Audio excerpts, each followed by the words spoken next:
It's Wednesday, August 1st. It's back to school for many in the mid-state. That's right. We have a team of live reporters to assist you in everything you need to know to get you through this first day of school. Good morning and thank you for waking up with us on August 1st. It's Wednesday. It's back to school. I'm Ashley Kirkland. And I'm Rick Devins. And as you see, we have a whole team getting us ready for back to school. But we want to start with our main man in the Weather Center, Daniel McFarland. Daniel, how's it looking for our students, parents, and teachers? Good morning, guys. Unfortunately, it is starting off a little bit wet out there, but not everyone has seen rain so far. I do want to point out, however, that some of the areas do look pretty nice around our region. Let's go ahead and give you a quick look outside, and this is going to be downtown Macon through the Wilson Bryant Heating and Air Skycast Network. Things are starting off pretty cloudy there, and then for you guys in Houston County, you're looking at a good bit of cloud cover, but a pretty nice sunrise in the background. It is the first day of school and local organizations are visiting schools today to teach children the importance of safety in school zones. WGXA's Victoria De Cardenas is live from Ingram Pike Elementary with more on what they hope to achieve. Good morning, Victoria.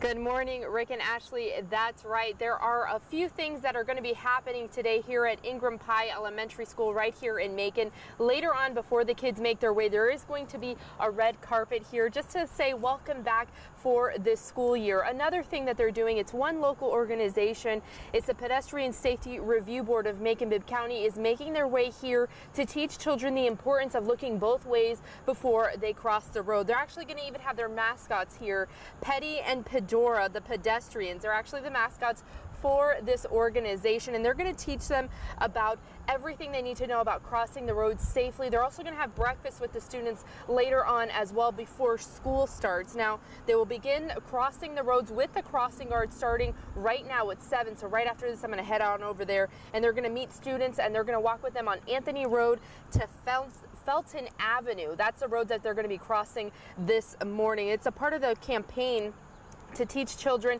and really everyone in the community the importance of using the crosswalks and crossing the roads safely as well. So we're going to be here all morning long. If you have a child coming here to Ingram Pike Elementary, make sure you stop by and say hi. Don't forget to send us your pictures as well. We also want to toss things over to Houston County where our very own Tavares Jones is there this morning covering everything that they need to know in that county. Tavares, what's going on this morning?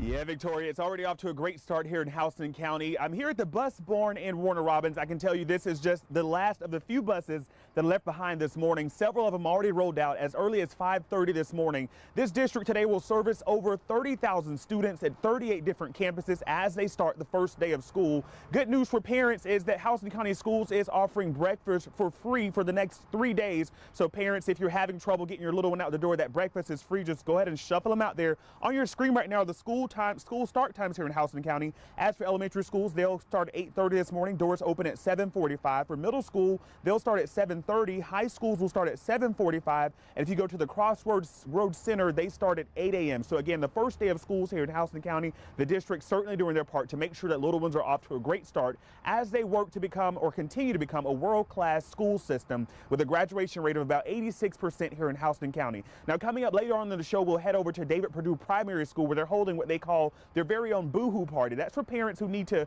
get coddled themselves as they cut their apron strings for little ones entering school for the very first time. We'll be live there in this morning's show and bring you the very latest here from Houston County. For now, live in Warner Robins, Tavares Jones, WGXA News.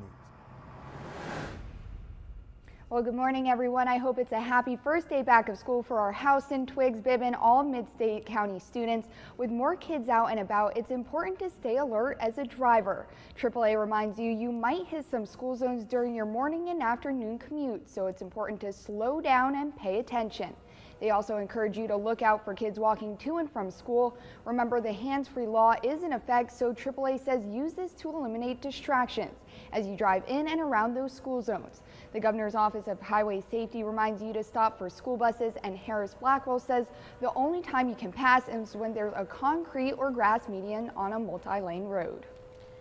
Well, we want to see your back to school photos, whether they're throwbacks or your kids going to school this week. Just go to WGXA.tv/ chime in, and then you can upload your photos, or you can use our WGXA News app. Click the Explore tab, then scroll down to chime in, and you can see your photos on air and online. Also, make sure to include your name so we can give you a shout out on air. New this morning, firefighters fought flames at a Peach County Dairy Queen for nearly 3 hours last night. The restaurant suffered minor damage. The call came in just before 10. Byron Fire Chief Rachel Mosby tells WGXA News there was fire on the roof and inside when they arrived at the Dairy Queen. It's believed that cooking equipment was left on. All employees had gone home for the night. Investigators are trying to determine the cause of a plane crash in Mexico. More than 4 dozen people were hospitalized after the plane crashed shortly after takeoff. The Aeromexico plane ended up in a field just beyond the runway. The flight headed for Mexico City crashed just after takeoff from the Guadalupe Victoria International Airport in Durango, Mexico, more than 550 miles northwest of Mexico City. The images from the crash site are striking. Smoke rising off the wreckage of the plane, firefighters working to put out the flames, the Red Cross helping treat the injured and get them transported to nearby hospitals. 103 people were on board the Aeromexico flight. Annabelle Estrada was one of them. She says she felt the plane hit the ground twice during the crash. The second impact was stronger. She says that's when her head hit the ceiling. Then she saw flames in the cabin in front of her. Of the 99 passengers and 4 members of the flight crew, 49 of them ended up in the hospital. Amazingly, government officials say everyone on board survived. The most severe injuries appear to have been suffered by the pilot and one of the passengers. Durango's governor said Tuesday that both of them were in critical condition, but they were stable. After the crash, officials with the airline said, "We deeply regret this accident, and the families of all those affected are in our thoughts." The plane that crashed was an Embraer 190. The Brazilian manufacturer said it was sending technicians to the crash site to help investigators determine why the plane crashed. About 100 people took to the streets of Minneapolis last night to protest the police shooting of Thurman Blevins. The armed 31-year-old was shot by 2 officers last month while fleeing on foot. Body camera video shows police chasing Blevins and ordering him to stop. They say that they fired on him after he pulled out his gun and turned toward them. The police union says that he shot at them first, but it's unclear whether the shot from his gun came before or after officers fired. Tensions ran high last night as citizens spoke for 2 straight hours against or in favor of a proposed 4.365 millage rate increase in Bibb County. That's the solution that commissioners gave earlier this month after cutting funding to several outside agencies. People got emotional about the proposed millage rate increase. Many people saying that taxpayers are being abused. Other people say that they're fully prepared to pay a millage rate increase in order to keep outside services like public libraries and transportation going. Sarah Hunt spoke against the millage rate increase. She says that she doesn't have any money to play around with. Regina McDuffie told the commission to take a look at themselves. You're playing games with people. You're playing games with the citizens. And that's not going to cut it. Now, just like we got an attorney to deal with this garbage situation, it's not over until it's corrected. We will get an attorney to deal with this. The alternatives, of course, is the reserves, which I guess that's how some of it has been lost over the last 4 years. But you also need to look at what fees are being charged. Are they fair? Are they where they need to be? And are they being collected? And Bibb County District 1 Commissioner Valerie Wynn says that she'll have to go back on a promise she made to her constituents on voting no to raising taxes.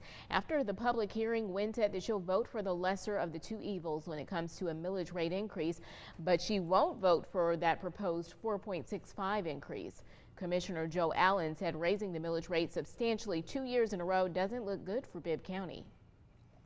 I mean, it does not look like we improving our government. We're going back on our government and making it worse.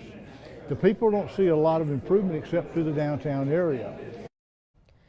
And there will be another public hearing next Tuesday. That's at 4 o'clock before commission meets and votes on that millage rate at 6.